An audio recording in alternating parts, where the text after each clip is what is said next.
നിലമ്പൂരിലെ തെരഞ്ഞെടുപ്പ് പ്രചാരണം അതിന്റെ ആവേശത്തിൽ അങ്ങനെ തന്നെ തുടരുകയാണ്. മുഖ്യധാര രാഷ്ട്രീയ പാർട്ടികളും മുന്നണികളുമെല്ലാം കഴിവിന്റെ പരമാവധി പ്രചാരണ രംഗത്ത് സജീവമാണ്.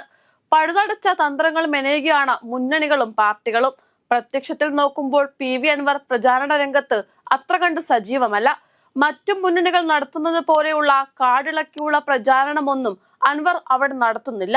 എന്നാൽ അൻവർ തെരഞ്ഞെടുപ്പിൽ എന്തു തരത്തിലുള്ള ഓളമാകും സൃഷ്ടിക്കുക എന്നതിൽ മുന്നണികൾക്കും പാർട്ടികൾക്കും വല്ലാത്ത ആശങ്കയുണ്ട്. നിലമ്പൂരിന്റെ മലയോര മേഖലയിൽ വന്യജീവി അതിക്രമങ്ങളെ സംബന്ധിച്ച ഭീതി ജനങ്ങൾക്കിടയിൽ വല്ലാതെയുണ്ട്. അത് അൻവർ കൃത്യമായി ഉപയോഗപ്പെടുത്തുന്നു എന്ന തോന്നൽ CPM-നും കോൺഗ്രസിനുമുണ്ട്. കാട്ടാന ആദിവാസിയുടെ ജീവനെടുത്ത വിഷയത്തിൽ വനംവകുപ്പിനെതിരെ പ്രതിഷേധിച്ച് ജയിലിൽ പോകേണ്ടി വന്ന പശ്ചാത്തലമുള്ള അൻവർ അതിന് തുണിഞ്ഞിറങ്ങിയാൽ തലവേദനയാകും എന്ന തിരിച്ചറിവ് എല്ലാവർക്കുമുണ്ട്.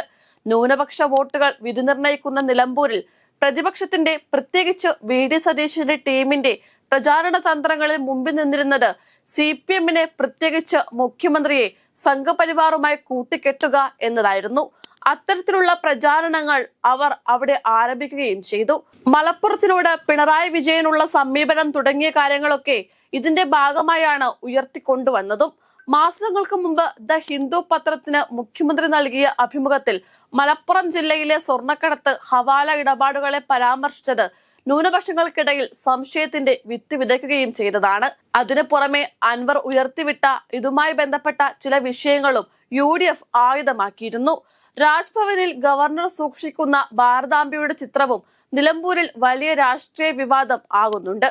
പരിസ്ഥിതി ദിനത്തിൽ രാജ്ഭവനിൽ സംഘടിപ്പിക്കാൻ തയ്യാറെടുത്ത പരിപാടിയിൽ RSS ശാഖയിൽ ഉപയോഗിക്കുന്ന തരത്തിലുള്ള ഭാരതാംബയുടെ ചിത്രം വെച്ചത് അംഗീകരിക്കാനാവില്ലെന്ന് വ്യക്തമാക്കി കൃഷിവകുപ്പ് പരിപാടി റദ്ദാക്കിയിരുന്നു. മുഖ്യമന്ത്രിയോട് ആലോചിച്ച് അദ്ദേഹത്തിന്റെ പിന്തുണയോടെയായിരുന്നു മന്ത്രി P പ്രസാദിന്റെ ഈ നീക്കം.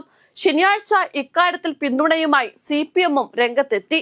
ഇതാണ് പിണറായിയുടെ സംഘബന്ധമെന്ന പ്രചാരണത്തിന്റെ മുനയൊടിക്കുവാൻ CPM മൂർച്ച കൂട്ടി തയ്യാറാക്കുന്നത്. മാത്രമല്ല, ഈ വിഷയത്തെ സതീശനെതിരെ തിരിച്ചുവിടാനുള്ള ശ്രമവും ഇടതു കേന്ദ്രങ്ങളിൽ ആരംഭിച്ചിട്ടുണ്ട്. മുൻപ് ഭാരതീയ വിചാര കേന്ദ്രത്തിന്റെ ഒരു പരിപാടി സതീശൻ ഉദ്ഘാടനം ചെയ്തതാണ് ഇപ്പോൾ ഇടതു ഹാൻഡിലുകൾ ഉപയോഗിക്കുന്നത്. RSS സ്ഥാപകൻ ഹെഡ്ഗേവാളിന്റെ ചിത്രത്തിനു മുന്നിൽ സതീശൻ വിളക്ക് കൊളുത്തുന്ന ചിത്രമാണ് ഇപ്പോൾ വ്യാപകമായി പ്രചരിക്കുന്നത്. അതോടൊപ്പം തന്നെ UDF-ൽ എടുക്കാത്തതിന് പിന്നിൽ സതീശനാണെന്ന PV അൻവറിന്റെ പ്രചാരണം കൂടിയാകുമ്പോൾ സതീശന് മേൽ വീണ്ടും ആ ചാപ്പ കുത്തപ്പെടുമോ എന്ന ആശങ്കയും പലരിലുമുണ്ട്. അൻവറിന്റെ പ്രധാനപ്പെട്ട ശത്രുക്കൾ രണ്ടുപേരാണ്.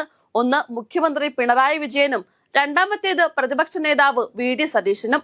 സ്വാഭാവികമായും CPM-ന്റെ കേഡർ വോട്ടുകൾ CPM-ന് തന്നെ കിട്ടും. എന്നാൽ കോൺഗ്രസിന്റെയും UDF-ന്റെയും വോട്ടുകൾ ഏതു മണ്ഡലത്തിലാണെങ്കിലും പൂർണ്ണമായും അവർക്ക് തന്നെ ലഭിക്കാറില്ല. അങ്ങനെ നോക്കുമ്പോൾ മുഖ്യമന്ത്രി പിണറായി വിജയനെയും പ്രതിപക്ഷ നേതാവ് VD സതീശനെയും ഒരുപോലെ എതിർക്കുന്നത് അൻവർ ഈ നിലപാട് തുടർന്ന് അത് ദോഷം ചെയ്യുക പ്രധാനമായും UDF-നായിരിക്കും. നിലമ്പൂരിൽ ആരും പ്രതീക്ഷിക്കാത്ത തരത്തിൽ പല മേഖലയിൽ നിന്നും വലിയ പിന്തുണ അൻവറിന് ലഭിക്കുന്നുണ്ട്. സാധാരണ തൊഴിലാളികളുടെയും വ്യാപാരികളുടെയും കർഷകരുടെയും എല്ലാം വോട്ടുകൾ അൻവറിലേക്ക് സ്വാഭാവികമായും കേന്ദ്രീകരിക്കപ്പെടും. CPM-ലെയും കോൺഗ്രസിലെയും ചെറിയൊരു വിഭാഗം വോട്ടുകൾ അൻവറിന് കിട്ടും. ലീഗിലെ വലിയൊരു വിഭാഗം വോട്ടുകളും അൻവറിലേക്ക് തന്നെ എത്തുകയും ചെയ്യും. അങ്ങനെ സംഭവിച്ചാൽ എല്ലാവരെയും ഞെട്ടിപ്പിച്ചുകൊണ്ട് PV അൻവർ ഒരുപക്ഷെ നിലമ്പൂരിൽ അന്തിമ വിജയം നേടിയേക്കാം.